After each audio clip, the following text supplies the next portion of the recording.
Estamos con Andrés Weiss, él es director general de Médicos Sin Fronteras para América Latina de habla hispana. Gracias por acompañarnos, un gusto recibirte acá en el Living. Bueno, muchas gracias por invitarme.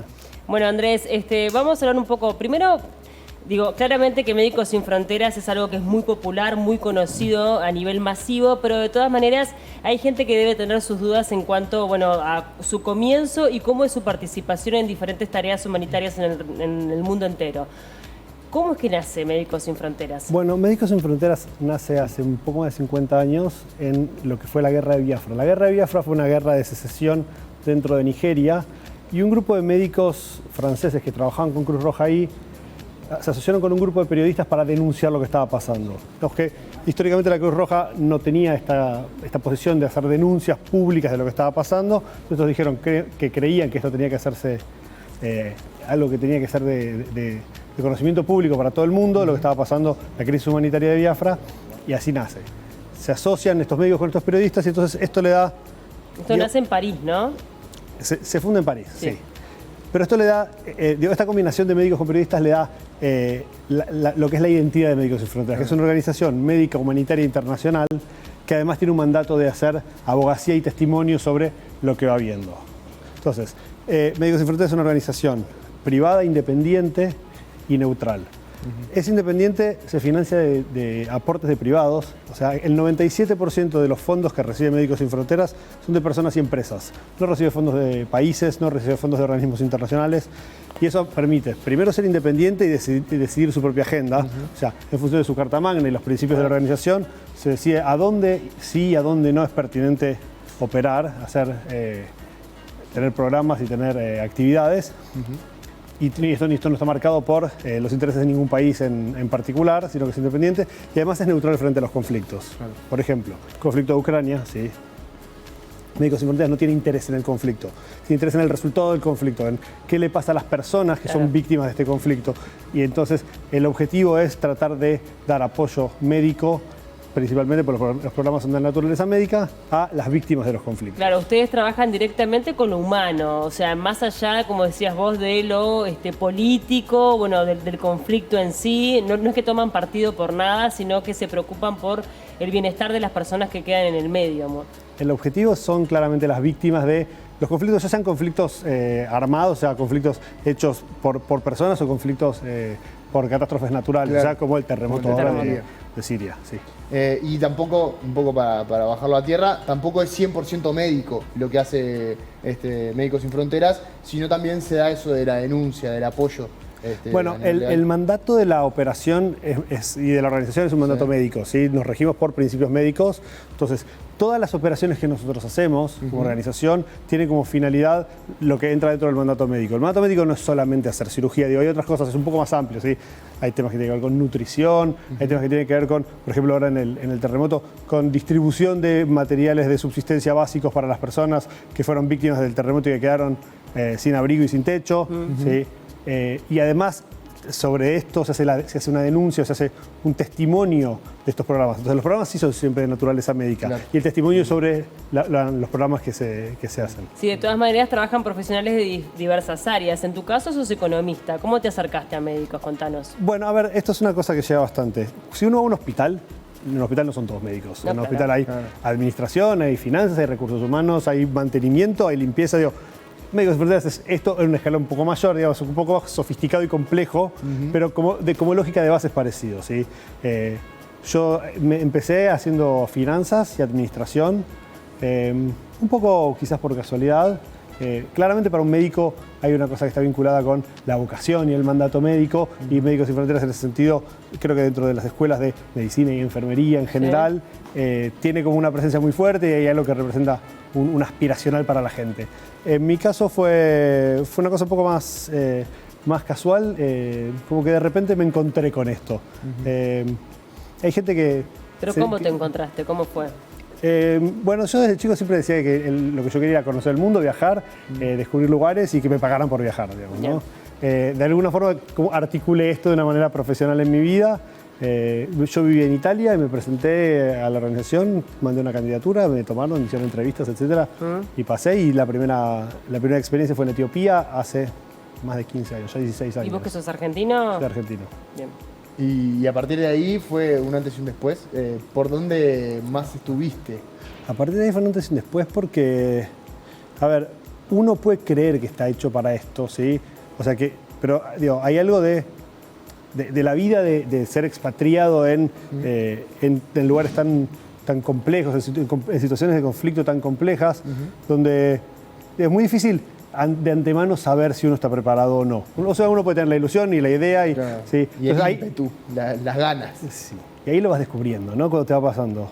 Yo descubrí que yo no podía vivir sin esto. O sea, que había encontrado una forma de vivir que tenía mucho que ver conmigo y que lo disfrutaba y que me aportaba mucho valor. O sea, por un lado, por el hecho de sentir que hacía algo que realmente generaba un diferencial en personas. Y acá creo que en este hay un valor importante, que es el diferencial es en personas. ¿Sí? Médicos Sin Fronteras no tiene como objetivo resolver el conflicto de Ucrania. Médicos Sin Fronteras tiene como objetivo las personas. Exacto. Que son las personas que son víctimas del conflicto. Y así en distintos lugares del mundo. Pero has trabajado en territorio porque, bueno, de repente como economista podrías de repente aportar desde una mirada más global, pero ¿te ha tocado estar en diferentes tragedias? La primera fue una campaña de vacunación en el monte de Etiopía. Literalmente en el monte no había nada, no había luz. Ahí estuve en el terremoto de Haití, estuve en Afganistán, en Pakistán, en Irak, en Yemen. Y de ese trabajo en territorio a ser director general, ¿cómo es esa? ¿Es una cuestión de cómo te fuiste manejando vos adentro de la organización? ¿Cómo fue que se dio que hoy seas el director general para América Latina? Bueno, digamos que durante todos los años estos combiné un poco trabajar en terreno, en las operaciones y en sede. Yo hace 10 años había sido director de finanzas de esta misma oficina. Después me volví a trabajar a terreno, después me fui a Libia y seguí, viví 3 años en India con mi familia. Y ahora había vuelto y como que se abrió esta oportunidad, se abrió la posibilidad y postulé, digamos que hay un valor, o hay algo que se busca cuando se busca que vaya a liderar esas organizaciones, que es haberla vivido desde adentro, ¿no? Claro. Entonces el hecho de haber cumplido con muchos roles en distintos lugares del mundo, tanto en oficinas como en las operaciones mismas, es como que te da el conocimiento y bueno, a mí me dio la oportunidad de estar ¿Y acá. cómo trabajás internamente, perdón, tus emociones, ¿no? El hecho de repente ir a lugares en donde decir la justicia en el mundo no existe, o sea, hay, me imagino situaciones muy difíciles que tuviste que ver muy de cerca. ¿Cómo atravesás todo eso para poder mantener un equilibrio? Bueno, yo creo que por un lado, a ver, cuando yo viví en India 3 años, India es un lugar particularmente hostil, porque es un lugar donde pasan muchas cosas todo el tiempo, y muchas cosas difíciles y ve gente en situaciones de mucho sufrimiento. Uno indefectiblemente se va haciendo un poco impermeable frente a estas situaciones. Pero esta impermeabilidad es lo que te permite seguir funcionando. Claro. Si yo no puedo despegarme del sufrimiento del otro, no lo puedo ayudar, porque digo, quedo atrapado acá y claro. Entonces, de alguna forma uno también se va... También hay una cosa que es terrible, que es como uno va normalizando situaciones que no son normales, ¿sí? Es muy común en muchos lugares, por ejemplo, ver checkpoints armados, ¿no?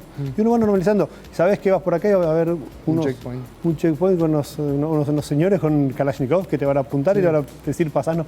Entonces, y llega un punto donde esto también lo normalizas. Probablemente sea un mecanismo defensivo de uno para poder seguir sobreviviendo a esto, ¿no? No, te quería preguntar qué preferías hoy, siendo el director general, ¿estar en la oficina o estar en territorio? A ver, claramente el estar al lado de las operaciones tiene otro sabor, en el sentido de que ves las cosas cuando están pasando de primera mano y te vinculas con el objeto de la organización en sí. Pero también es cierto que la organización es una organización que tiene 63.000 personas en todo el mundo, claro, que trabajan en todos los continentes, que trabaja con gente de 170 nacionalidades, creo. Entonces, alguien tiene que dirigir esto. Claro. Y, a ver, es un poco y un poco, digo, también la vida de terreno en lugares hostiles, en lugares difíciles, también te va cansando, ¿no? O sea, uno también quiere volver un poco a una casa, a una vida un poco más normal, la familia también un poco en ese sentido tira. Entonces, en ese sentido, estar acá, por un lado me permite formar parte de la cuestión estratégica de la toma de decisiones de la organización global y por otro lado me permite tener una vida un poco más normal, al menos que la vida que podía tener en un lugar como, no sé, como Yemen o como Pakistán. Totalmente. Bueno, ahora me imagino que están todos los ojos puestos en Turquía y en Siria con este terremoto. Bueno, no todos, porque no es el único, pero muchos, sí, claramente hay muchos. Y creo que hay una cosa que es importante acá diferenciar, que es Turquía y Siria. El terremoto es el mismo, pero las circunstancias son distintas. Sí, o sea, ya veníamos Siria, de un lugar mucho más precario, Sí, ¿no? claro, en ambos países son dos situaciones totalmente diferentes. Siria está en guerra hace 12 años y pasa el terremoto y sigue estando en guerra mientras pasa el terremoto. Entonces Siria es un país dividido, con facciones, controlando distintas áreas del país, el gobierno controla una parte, después hay distintos grupos armados más o menos legítimos para la población, con identidades que para nosotros muchas veces son difíciles de entender porque tienen que ver con cuestiones culturales, religiosas, que se disputan el territorio y tener que arriba de esto responder a un terremoto, que un terremoto lo que hace además es no solamente que se caen los edificios, eso tiene un impacto a largo plazo, que es se dañan las infraestructuras de un país y esto significa que todas las personas que quedan, que además de quedarse sin casa en pleno invierno, porque está haciendo mucho frío, si vieron las imágenes pueden ver que la gente está abrigada, claro. Sí. Además se rompen los caños, no hay luz, no hay agua, digo, todo esto arriba de un país que está en guerra. Entonces a Turquía le pasa esto, pero en una situación institucional de cierta estabilidad. A Siria le pasa esto arriba de un terremoto, entonces arriba de una guerra. Entonces es el mismo terremoto, pero son dos terremotos distintos. Andrés, yendo un poco más a la región, preguntarte, porque en Perú estamos todo el tiempo repasando imágenes de civiles contra policías, donde hay fallecidos de ambos lados. ¿Cómo están analizando de Médicos Sin Fronteras la región en general? Bueno, en Perú estamos respondiendo, tenemos clínicas móviles y tenemos, brindamos acceso a la salud a víctimas de los disturbios, independientemente de qué lado sean, de vuelta vuelvo a lo mismo, la neutralidad frente a los conflictos, y en Perú estamos operando. Igual dentro de nuestro plan estratégico de este año, al menos al día de hoy, y esto después puede cambiar, vemos que el conflicto más importante de la región tiene que ver con los migrantes. El tema de los migrantes es un tema muy complejo y un tema... Es muy complejo por muchos motivos distintos. Es muy complejo porque los migrantes son gente extremadamente vulnerable. ¿Sí? Ya irse del lugar donde uno vive implica que uno está en una situación de mucho desarraigo total. Entonces, es gente que deja todo lo que tiene y que se va y que en el proceso de irse tiene que atravesar un montón de circunstancias muy difíciles y además trabajar con migrantes es muy difícil porque al estar desplazándose no es que uno puede decir pongo un centro de salud en un lado y que la gente venga, hay que ir como buscándolos. En nuestro continente hoy en día, o sea, en Sudamérica hoy en día, el tema más complejo es el Darién. El Darién es la selva que separa Colombia de Panamá, que es por donde están atravesando a pie, o sea, literalmente atraviesan a pie la selva. De muchos migrantes que entran desde las Guayanas y desde Venezuela, o sea, hay muchos migrantes venezolanos, muchos migrantes de Haití que entran por Sudamérica y después de distintos lugares de la región. Y hay distintas razones de las migraciones. Y esto es lo que es un factor que lo hace muy complejo y muy interesante, que es no todos los migrantes se van por los mismos motivos. Hay motivos políticos, hay motivos económicos, hay motivos climáticos, que es el nuevo... La nueva razón, digamos. Es el nuevo conflicto que estamos enfrentando, que es como el cambio climático está perjudicando comunidades enteras y partes del mundo entero están siendo afectadas por esto que pasa. Por ejemplo, es un ejemplo que quizás muchos no saben dónde está la isla de Kiribati. Kiribati es un país en Oceanía, que está al norte de Australia, literalmente en el medio del Pacífico. Está desapareciendo. O sea, el mar se lo está comiendo. Es un país que son atolones, o sea, son como islas de coral, que con el calentamiento global y el deshielo va subiendo el mar y el país está desapareciendo. Entonces, como todo esto empieza a tener un impacto en la gente que vive en los lugares que están siendo afectados, las sequías, las inundaciones, etc. Claro. Entonces, en nuestro continente en particular, esto lleva a que haya migrantes que estén vinculados con escapar del hambre que les produce la incapacidad de seguir produciendo alimentos porque los lugares donde viven dejan de ser productivos. Totalmente. Andrés, la gente que está del otro lado puede participar y ayudar en Médicos Sin Fronteras siendo un socio. Esa es una manera también de colaborar y de comprometerse con esta causa. ¿Y hay llamados para profesionales también? ¿Cómo es que trabajan?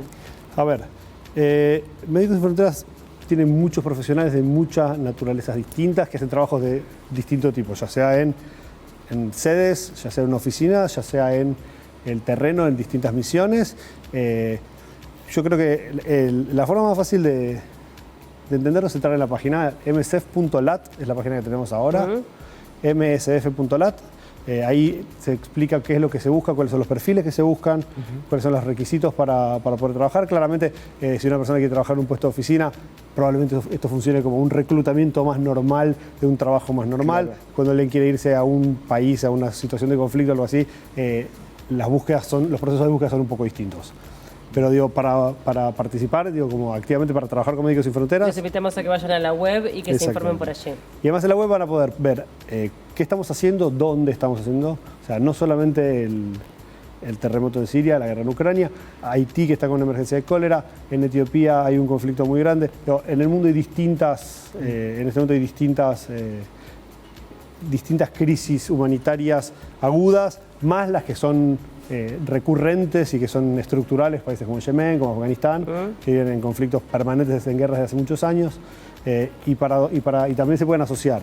En el mundo hay más de 7 millones de personas que donan a Médicos Sin Fronteras y es lo que hace que Médicos Sin Fronteras funcione. Claro. Así que también se pueden meter en la página www.msf.lat y ahí pueden también, si quieren, asociarse y participar y colaborar. Muy bien, muchísimas gracias por estos minutos. Fue un gusto recibirte acá Bueno, en muchas gracias por invitarme. Gracias.